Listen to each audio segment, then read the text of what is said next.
Hello everyone. Well, this is my first podcast. Let's see how it goes. But I'd like to bring to your attention something that's happened this week which is absolutely amazing, and that is that Prime Minister Carney, the Prime Minister of Canada, has addressed our Australian Parliament, and that happened of course on Friday, the 6th of March 2026 in our capital city, Canberra. He spoke of Australia and Canada being strategic cousins, they on the Northern Hemisphere known as True North, and we in the Southern Hemisphere known as Down Under. We are both sovereign nations. That was a good point that he made, and it was obvious that the respect between the two of us, the two countries, Canada and Australia, is extremely high. In fact, when there are bushfires, Aussie bushfire fighters go to Canada and vice versa. Canadians come here to help us with our bushfires as well. That's something I wasn't aware of. Now, I'm going to play for you a simple video which is from the news, just to show what was being said in Parliament when Prime Minister Carney addressed Parliament. He was addressing the whole nation, and I think we should be aware of what he had to say. This is just a snippet, but I think it puts things in the right frame of mind and also gives us some information that otherwise we wouldn't be receiving.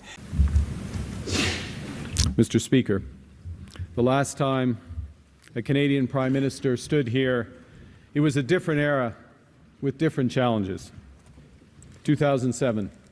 The eve of the global financial crisis, a crisis through which Australia and Canada sailed.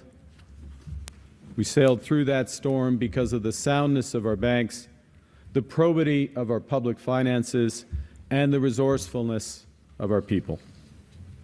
And while much has changed since then, these qualities endure, as does the friendship between our nations. Although we could not be further physically apart, Canada and Australia are strategic cousins. We may look to different skies, the North Star in our hemisphere, the Southern Cross in yours, but we have the same orientation. We share a common heritage, have developed a common perspective, and can build together a common future. Two sovereign nations, two proud democracies, the true North and the land down under, navigating with the same values.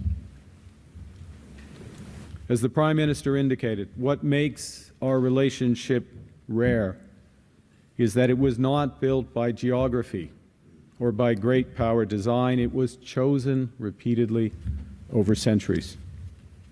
In the mud of Flanders, on the shores of Normandy, in the hills of Korea and the valleys of Kandahar, Canadians and Australians have stood by each other when the hour was darkest and victory most in doubt.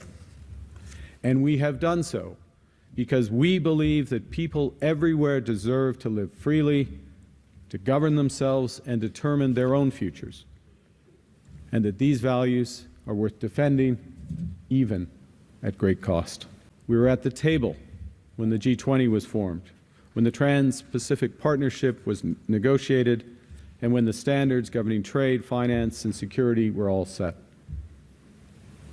Yes, that system was imperfect, but it functioned, keeping sea lanes open, resolving disputes, growing trade and investment, and narrowing the gaps between rich and poor across the world.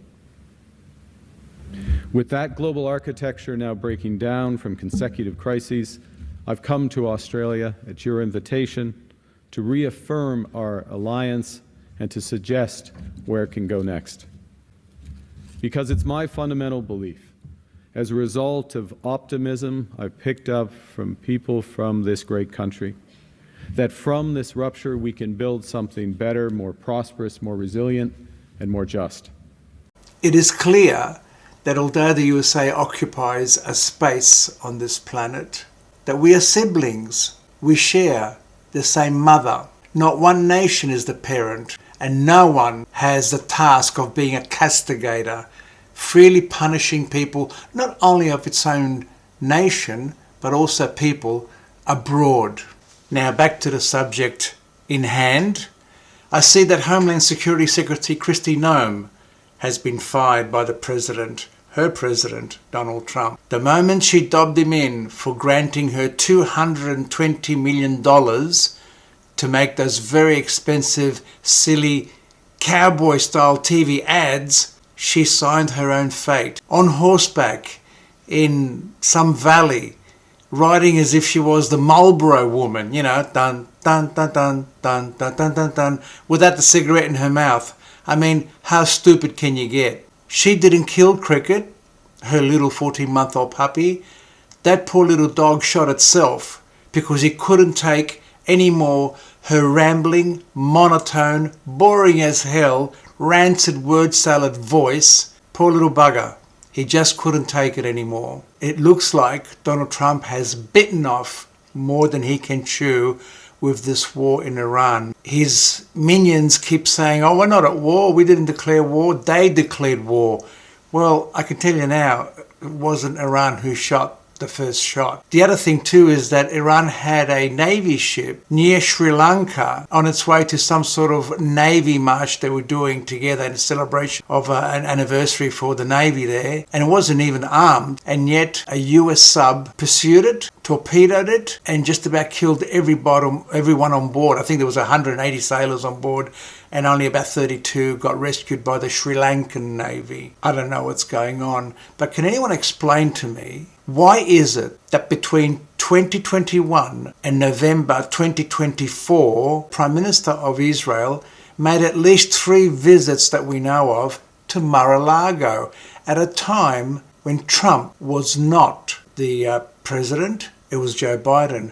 He didn't visit Joe Biden, the person presiding over America. He went to his friend Donald Trump. Was he there for a haircut? Were they there to just have some drinks together? What did they discuss? We might never know. However, look at the results. Gaza, Lebanon, Iran, whatever is happening now just didn't happen overnight. It took a while to shape up, didn't it? Okay, I'm going to leave it there. This is my first podcast. Let's see how we go, and I'll be back and I'll do 1 or 2 a week, see how we go with that. And I hope you enjoyed it, and love to see your smile. Ciao for now.